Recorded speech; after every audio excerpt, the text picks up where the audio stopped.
CP Z classes के YouTube channel में आपका हार्दिक स्वागत है। आज का टॉपिक है मृदा के भौतिक गुण। जैसा कि पिछले वीडियो में अपने डिस्कस किया था, मृदा के 4 मुख्य अवयव होते हैं। सबसे महत्वपूर्ण है खनिज पदार्थ, कार्बनिक पदार्थ, जल एवं वायु। इन 4 मुख्य अवयवों से बनकर मृदा बनी है और जो भी मृदा के गुण होंगे वो सब इसी पर डिपेंड करेंगे। और इनमें सबसे अधिक खनिज पदार्थ की मात्रा होती है, तो सबसे महत्वपूर्ण जो गुण होंगे वो मृदा में पाए जाने वाले खनिज पदार्थों पर आधारित है। तो अपना आज डिस्कस करेंगे। सबसे पहला तो गुण है मृदा का, उसको कहते हैं मृदा कणाकार। और जैसा कि इसमें लिखा हुआ है, मृदा में कुछ बड़े आकार के कण पाए जाते हैं, कुछ उससे छोटे आकार के कण होते हैं और कुछ और भी छोटे आकार के कण होते हैं। जितने भी मृदा में कण पाए जाते हैं उन कणों के आकार को मृदा कणाकार कहा जाता है। और जैसा कि इस टेबल में दिखाया गया है, एक अंतरराष्ट्रीय सोसाइटी है ISSS, international society of soil science. उसके अकॉर्डिंग मृदा के कणों को मुख्यतः 4 भागों में बांटा गया है। सबसे बड़े आकार के कण होते हैं, उसको कहा गया है मोटी बालू। उससे थोड़े छोटे आकार के महीन बालू, सिल्ट, क्ले। ये 4 प्रकार के मृदा में कण पाए जाते हैं और इन कणों का आकार एमएम में दिया हुआ है। सबसे छोटे कण होंगे, उनका आकार होगा 0.002 mm से कम और इनको कहते हैं क्ले। जो सबसे अधिक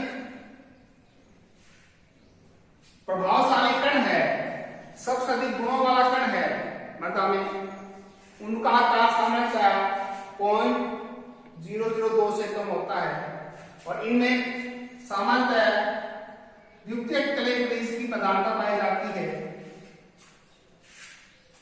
तो सबसे बड़ा कण है उसको कहा जाता है सैंड, बालू। और बालू में सबसे अधिक क्वार्ट्ज नामक खनिज पाया जाता है और इन दोनों के बीच के आकार को कहते हैं सिल्ट।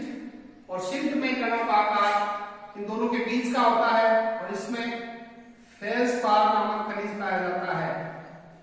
एक बार पुनः सुन लीजिए, इंपॉर्टेंट क्वेश्चंस आते हैं। तो सबसे बड़े आकार के कण हैं, उनको कहा जाता है सैंड, इसको अपन बालू बोलते हैं। और इनमें सबसे महत्वपूर्ण जो खनिज पाया जाता है उस खनिज का नाम है क्वार्ट्ज। जो बड़े आकार के कण दिखाई देते हैं उसमें प्रमुखता से पाए जाने वाले खनिज का नाम है, ये इंपॉर्टेंट क्वेश्चन बनता है, क्वार्ट्ज। इससे छोटे आकार के कण, इसको अपन सिल्ट बोलते हैं, इसमें जो पाए जाने वाला खनिज का नाम है फेल्सपार। और सबसे बारीक कण, इसको अपन क्ले कहा जाता है, उस क्ले में जो खनिज पाए जाते हैं उनका नाम है मोनोनाइट, इलाइट, केवलाइट आदि। मृदा संरचना, मृदा के कणों का आपस में कैसा अरेंजमेंट है, क्या इसकी व्यवस्था है, इसको कहा जाता है मृदा संरचना। अरेंजमेंट ऑफ सोइल पार्टिकल्स, मृदा के कणों की व्यवस्था को ही मृदा संरचना कहा जाता है। और इसमें शॉर्ट में आपको एक टेबल दी गई है, छोटा सा। 4 प्रकार के होते हैं मृदा संरचना के प्रकार बताए गए हैं 4। और सबसे महत्वपूर्ण है स्फेरिकल, गोलाकार। और ये सभी मृदाओं के लिए सबसे उपयुक्त है। जितने भी कृषि योग्य मृदाएं हैं उनमें विशेष तौर से गोलाकार संरचना पाई जाती है।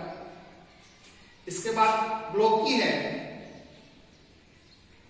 प्रिज्मीय है, प्लेटी है। ये 4 प्रकार की मृदा संरचना बताई गई है। इसमें सबसे महत्वपूर्ण है जो अपन बात कर रहे हैं वो है गोलाकार। पहला गुण मृदा कणों का गोलाकार कणाकार, दूसरा गुण मृदा संरचना, और तीसरा जो महत्वपूर्ण गुण है मृदा जल। प्रश्न इसी से आते हैं। ये दोनों जो गुण हैं ये खनिज पदार्थ के आधार पर हैं, और जो मृदा के कणों के बीच में जो खाली जगह होती है जिसको हम पोरोसिटी कहते हैं, सरंध्रता कहते हैं, उस खाली जगह में जो भी जल पाया जाता है उस जल को कहा जाता है मृदा जल।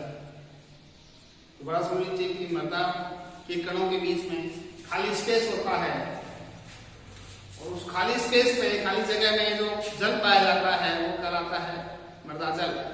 और पौधों के लिए सबसे महत्वपूर्ण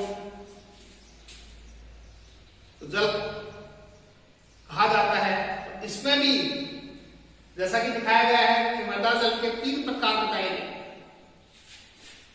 इसमें आप देखोगे तो मृदा के जल के 3 प्रकार बताए गए हैं। ये थोड़ा ध्यान से सुनिएगा, इंपॉर्टेंट क्वेश्चन आते हैं। एक जल का नाम दे रखा है आर्द्रताग्राही जल, हाइग्रोस्कोपिक वाटर, और इसके आगे दे रखा है 31 से लेकर 10,000 वर्गमीटर दाब, यानी काफी तनाव पर आधारित रहता है, और ये पौधों के लिए अप्राप्य है। ये महत्वपूर्ण प्रश्न है। पौधे इसको ले नहीं प्राप्त या प्राप्त नहीं कर सकते, इसलिए इसको कहा जाता है अनअवेलेबल वाटर, अप्राप्य जल। वेपर के रूप में होता है, वाष्प के रूप में पाया जाता है। दूसरा जो सबसे महत्वपूर्ण इसको कहा जाता है केसी या केसी का जल। ये सबसे महत्वपूर्ण है, बार बार इससे पूछा गया है। पौधों के लिए सबसे महत्वपूर्ण जल कौन सा है, इसको अंडरलाइन कर लीजिए। पौधों के लिए सबसे महत्वपूर्ण इसको कहा जाता है कैपिलरी वाटर, केसी जल, और ये 1 का 3 से लेकर 31 वर्गमीटर दाब पर आधारित करता है, और ये मृदा कणों के बीच में गति करता है तथा जड़ों के माध्यम से पौधे इसको अपटेक करते हैं। इसलिए पौधों के लिए सबसे महत्वपूर्ण जल यही है, पौधे इसी को ले सकते हैं। और इस केसी जल के बाद तीसरा प्रकार है गुरुत्वाकर्षण जल, ग्रेविटेशनल वाटर जिसको कहते हैं। ये 1/3 से कम वायुमंडलीय दाब पर आधारित करता है तथा ये भी पौधों को नहीं मिलता, इसलिए ये भी अप्राप्य जल कहा जाता है। इसको क्या कहेंगे, अप्राप्य जल। दोबारा सुन लीजिए, आर्द्रताग्राही जल पौधों के लिए सुलभ नहीं होता, इसलिए पौधों के उपयोगी नहीं है। दूसरा जल केसी जल सबसे महत्वपूर्ण जल है, पौधे इसको प्राप्त करते हैं। और तीसरा है ग्रेविटेशनल वाटर, गुरुत्वाकर्षण जल, ये भी पौधों को उपलब्ध नहीं होता। लेकिन महत्वपूर्ण जो प्रश्न आते हैं, एक तो इसके सामने दे रखा है कितने वायुमंडलीय दाब पर ये रिटेन रहते हैं, धारित रहते हैं, और सबसे महत्वपूर्ण है 1 का 3 से लेकर 31 वायुमंडलीय दाब पर जो धारित रहने वाला जल है उस जल को कहा जाता है केसी जल। तो पौधों के लिए सबसे महत्वपूर्ण यही है। इंग्लिश में इसको कभी कभी कैपिलरी वाटर के नाम से पूछा गया है, केसी जल को कैपिलरी वाटर भी कहते हैं। और तीसरा है गुरुत्वाकर्षण, जो पौधों को भी उपलब्ध नहीं होता तथा गुरुत्वाकर्षण बल की वजह से नीचे चला जाता है, और ये पौधों के लिए अप्राप्य जल कहलाता है। और इनको ही स्पष्ट रूप से समझाने के लिए छोटा सा एग्जाम्पल आपके सामने है, इसको थोड़ा ध्यान से सुनिएगा क्योंकि ये महत्वपूर्ण प्रश्न इसी से आते हैं। यहाँ पर कल्पना की गई है कि सबसे महत्वपूर्ण है सोइल पार्टिकल, दिखाया गया है मृदा का कण है, और इस कण में सबसे पहले आता है पतली सी परत एक जल के रूप में आती है, और इस जल को ही कहा जाता है आर्द्रताग्राही जल। और ये कहा जाता है एक विशेष प्रकार का बल जिसको अपन आसंजन बल कहते हैं, इसके द्वारा ये जल कणों के पास चिपका रहता है। मृदा कण प्लस जल, ये भी महत्वपूर्ण क्वेश्चन बार बार पूछा गया है। असमान अणुओं के बीच जो आकर्षण होता है वो कहा जाता है आसंजन बल, और एक समान अणुओं के बीच जो परस्पर आकर्षण होता है वो कहा जाता है संसर्जन बल। जल प्लस जल के अणु आपस में मिलेंगे उसको कहा जाता है कोहेजन, इसको कहते हैं अधेजन। तो यहाँ पर जो सबसे पहले दिखाया गया है यहां से लेकर 10,000 से लेकर 31 तक ये कौन सा जल है आर्द्रताग्राही। इसके बाद में दिखाया गया ये महत्वपूर्ण है, ये बार बार आप याद करवा रहे हैं, ये कौन सा अवेलेबल प्राप्य जल। और 1/3 से कम दाब पर जो भी जल है वो जमीन में चला जाता है, इसको कहते हैं अधिक जल, ये पौधों को प्राप्त नहीं। इसमें 4 पॉइंट दे रखे हैं आपको यहाँ पर, ये इंपॉर्टेंट क्वेश्चन है। आसंजन बल बार बार पूछा गया है।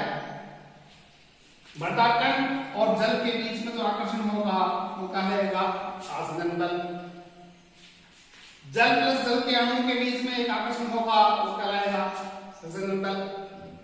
एक नाम दे रखा है क्षेत्र क्षमता।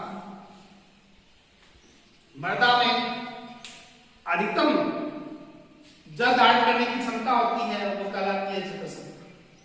यानी कि गुरुत्वाकर्षण बल के विरुद्ध जो भी जल मृदा के कणों के बीच में उपस्थित होता है वो जल कहलाता है क्षेत्र क्षमता जल। और इस पर जो वायुमंडलीय दाब होता है वो होता है 1/3 वायुमंडलीय दाब। ये पूछा गया है तो एक बार जेट में ये क्वेश्चन पूछा गया है। फिर कैपेसिटी का मेजरमेंट कब किया जाता है, तो सामान्यतः सिंचाई के बाद 36 से 48 घंटे बाद फिर कैपेसिटी को मापा जाता है। तो ये महत्वपूर्ण मृदा जल एक गुण है जिससे कि जितने भी पौधे आवश्यक पोषक लेते हैं वो मृदा के जलों के साथ आयन के रूप में लेते हैं।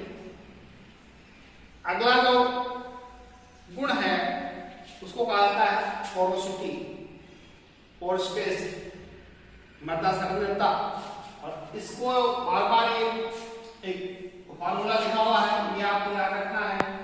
ये पूछा गया है कि मृदा में रजलावकाश किस सूत्र के द्वारा मापा जाता है, लिखा होगा इसमें 100 माइनस बीडी बोलते हैं इसको, स्थूल घनत्व बटे कण घनत्व इनटू 100। ये आपको याद रखना है कि ये सूत्र के द्वारा हम क्या याद करते हैं। ये आपको बार बार बताया, स्टार्टिंग में बताया था कि मृदा का 50% ठोस के रूप में होता है, 50% रंध्रावकाश के रूप में होता है, यानी आधा स्थान खाली रहता है। खाली में या तो जल होगा या वायु होगा। और इस खाली स्थान को किससे ज्ञात करेंगे, ये सूत्र आपके सामने दिया गया है। और इसमें 2 नाम हैं, एक नाम दिया था स्थूल घनत्व और एक नाम दिया था कण घनत्व। अब नीचे इसकी डेफिनेशन है, बीडी क्या है, शुष्क मृदा के इकाई आयतन का जो भार होता है उसको कहते हैं स्थूल घनत्व, शुष्क मृदा के इकाई आयतन का भार। और आपको याद रखना है सामान्य मृदा का कितना होता है, बीडी 1.33 ग्राम पर क्यूबिक मीटर। नीचे दे रखा है कार्बनिक पदार्थ का 0.5 ग्राम पर क्यूबिक मीटर। दूसरा टीटी पार्टिकल डेंसिटी। ये महत्वपूर्ण है, ये बहुत बार क्वेश्चन पूछा गया है कि सामान्य मृदा की पार्टिकल डेंसिटी कितनी होती है। तो ये आपको याद रखना है 2.65 ग्राम पर क्यूबिक सेंटीमीटर। नीचे कार्बनिक पदार्थ की 1.2 से लेकर 1.7 ग्राम। दोबारा समझ लीजिए, सामान्य मृदा की बीडी कितनी है 1.33, सामान्य मृदा की पीडी कितनी है 2.65। ये कहा जाता है कि बीडी की लगभग डबल होती है। देखो तो 1.36 का डबल होता है 2.65। तो इसको आपको 3 पॉइंट याद रखने हैं। एक इसका फार्मूला क्या है, सामान्य मृदा की बीडी कितनी है और सामान्य मृदा का कण घनत्व है, जिसको अपन पार्टिकल डेंसिटी कहते हैं, वो कितनी है। ये क्वेश्चन बार बार रिपीट होते रहते हैं। और लास्ट में छोटा सा एक गुण है एरेशन, मृदा वायु। जैसा कि अपन जानते हैं सामान्यतया वायुमंडल में 78% नाइट्रोजन पाया जाता है, लगभग 21% ऑक्सीजन पाया जाता है और 0.03% CO2 पाया जाता है। आपको एक ही बात याद रखनी है बार बार कि मृदा वायु के अंदर CO2 की मात्रा अधिक होती है तथा ऑक्सीजन की मात्रा कम होती जाती है। जितनी गहराई में अपन जाते हैं उसी हिसाब से CO2 की मात्रा बढ़ती जाती है तथा ऑक्सीजन की मात्रा कम होती है। सामान्यतः ये कहा गया है कि वायुमंडल की अपेक्षा मृदा वायु में CO2 की मात्रा 10 गुना अधिक होती है।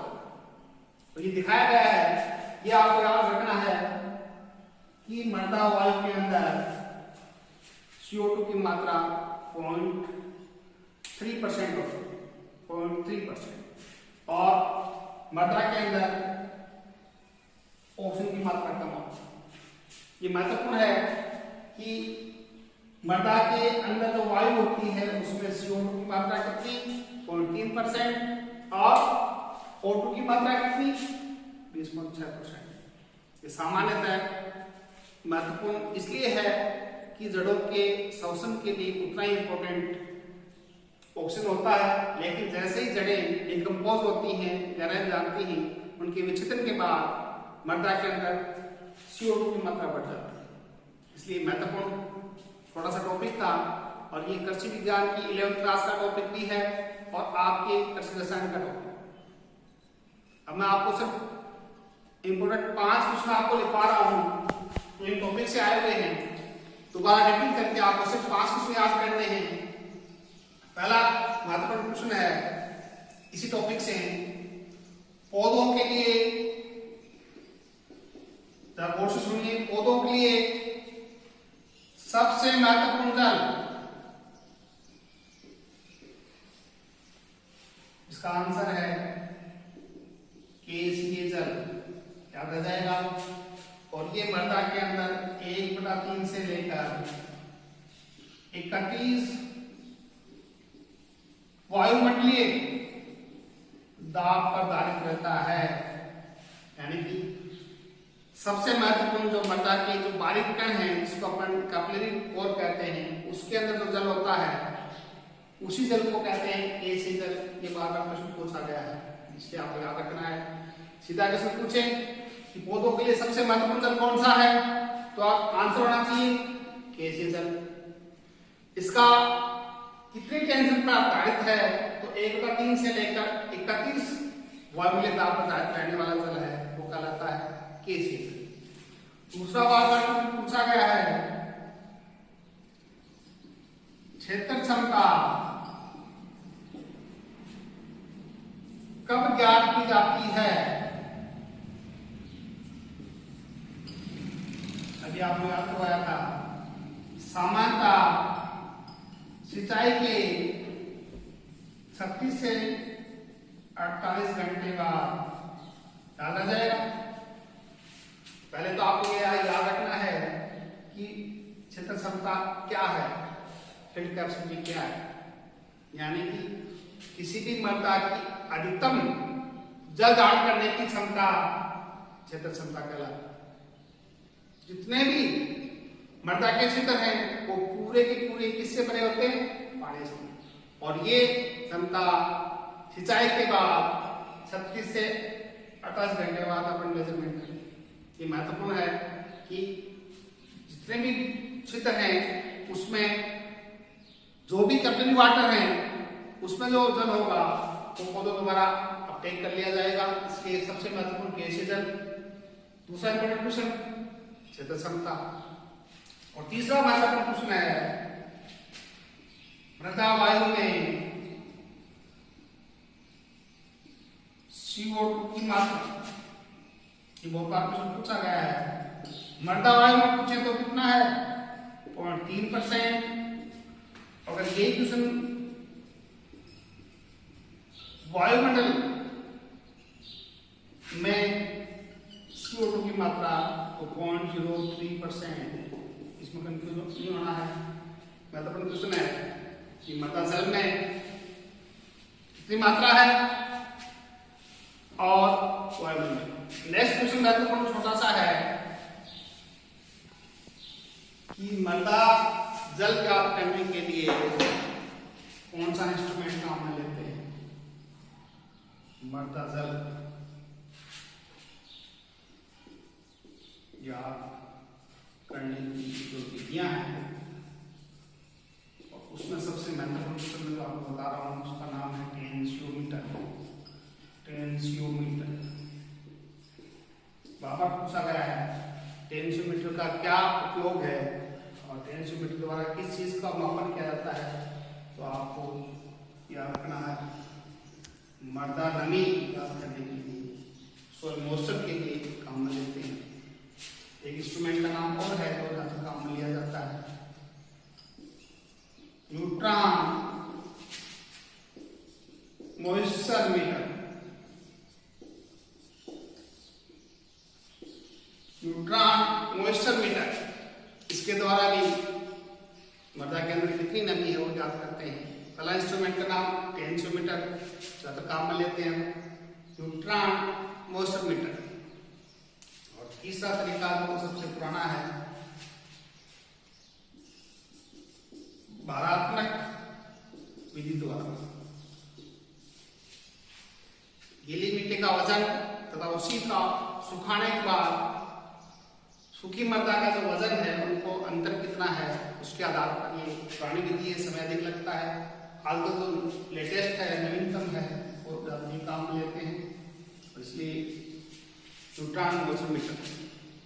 इसके अलावा